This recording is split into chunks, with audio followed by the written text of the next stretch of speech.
Inside the world's toughest prisons is a look at maximum security prisons around the world and how prisoners in those prisons deal with their predicament and how the prisons themselves balance the security of locking people up and the humanity of rehabilitating those offenders.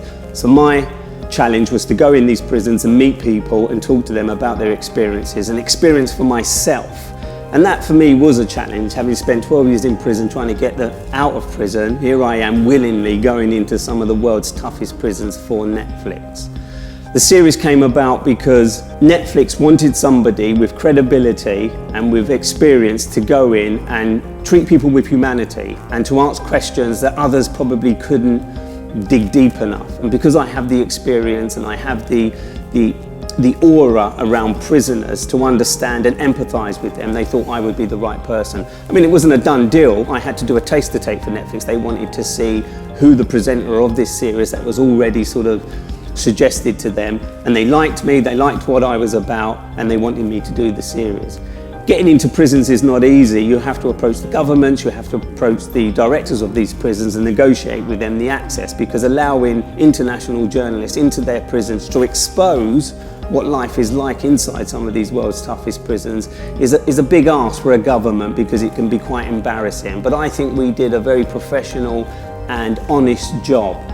It was challenging in that I was meeting people who were some of the world's most dangerous prisoners.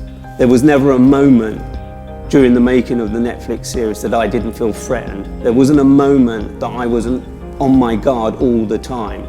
The advantage I had over the team that I was with, and may have over other journalists, is that my antennas were up all the time, because I know what it's like to have your back against the wall in prison and to spot the threat, even if it's at a distance. And that did happen on occasions, and I'll give you one example.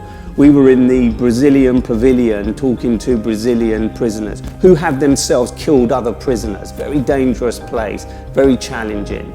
And I remember talking to one of the main characters, and we're filming with him, and it was a scene where I'm in the toilet, cleaning out the toilet on the floor, being shown by this guy. Now, the guy that was showing me wasn't first in that scene. He was outside with another guy, and my antenna picked him up, leaning against the wall with another guy with a scowl on his face. And that scowl told me that he wasn't happy, that he wasn't part of this film.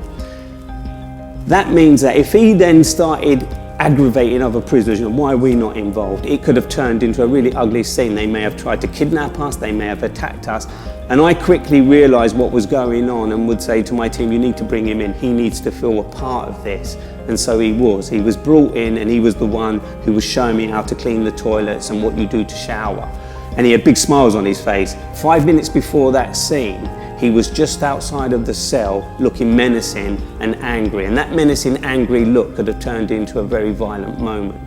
So it was important during the making of this series that I was always in tune with what was going on, not just in the immediate facility where we were filming and talking to characters about their lives, but what other prisoners were doing at all times.